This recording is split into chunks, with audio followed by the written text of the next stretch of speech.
بسم اللہ الرحمن الرحیم، السلام علیکم، میں ہوں حمزہ اشرف اور میں ہوں صفیہ خان۔ شامل کرتے ہیں ہیڈ لائنز۔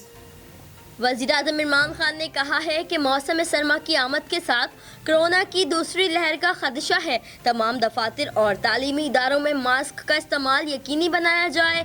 عوام سے اپیل ہے کہ ماسک پہنیں اور سماجی فاصلہ برقرار رکھیں۔ اللہ کی رحمت سے دوسرے ممالک کی نسبت ہم کرونا کے شدید خطرات سے بڑی حد تک محفوظ ہیں۔ بیگم صفدر اوان کے ٹویٹر پر 80% فالوورز جعلی ہیں۔ 55 لاکھ فالوورز میں سے 50 لاکھ سے زائد فالوورز نے بیگم صفدر کا کوئی ٹویٹ لائک نہیں کیا۔ 30 لاکھ سے زائد ڈیڈ فالوورز ہیں۔ وزیر اطلاعات پنجاب فیاض الحسن چوہان نے مریم نواز پر ٹویٹر دھاندلی کا بھی الزام لگا دیا۔ دعویٰ کیا کہ لبریک کوئن کے 1800 فالوورز نے ایک ہی دن میں ٹویٹر اکاؤنٹس بنائے۔ تقریباً 10 لاکھ فالوورز کا اپنا کوئی فالوور نہیں۔ فیاض الحسن چوہان نے کہا کہ دھاندلی اور نواز شریف کا ایک دوسرے کے لیے لازم و ملزوم ہو چکے۔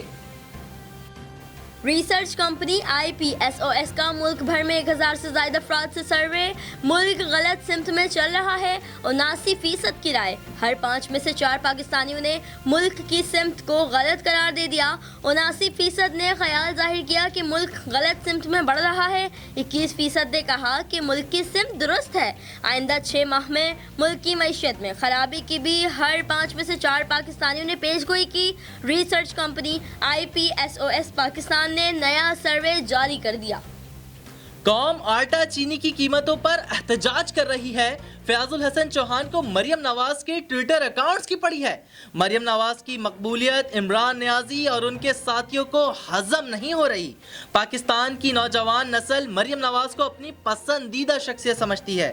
عظمیٰ بخاری کا فیاض الحسن چوہان کو کرارا جواب۔ مسجد الحرام میں 7 ماہ بعد عمرے کا آغاز۔ پہلے مرحلے میں روزانہ 6000 سعودی شہریوں اور سعودی عرب میں مقیم غیر ملکیوں کو عمرے کی اجازت دی گئی۔ دوسرے مرحلے میں 18 اکتوبر سے روزانہ 15000 عمرہ زائرین اور 40000 افراد مسجد الحرام میں نماز ادا کر سکیں گے۔ 1 نومبر سے بیرون ملک سے آنے والے بھی عمرے کی ادائیگی کے لیے مکہ مکرمہ آ سکیں گے۔ آزاد کشمیر حکومت نے دوبارہ کرونا لاک ڈاؤن نافذ کرنے کا اصولی فیصلہ کر لیا۔ فیصلہ آزاد کشمیر میں مثبت کیس کی شرح 8.3% تک پہنچنے کے سبب کیا گیا۔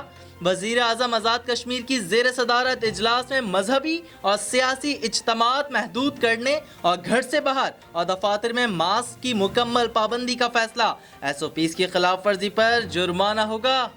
فی الوقت اتنا ہی۔ مزید خبروں اور اپڈیٹس کے لیے وزٹ کریں ہماری ویب سائٹ csnlive.tv۔ اس کے علاوہ آپ ہمیں فیس بک اور ٹویٹر پر بھی جوائن کر سکتے ہیں۔ دیکھتے رہیے CSN۔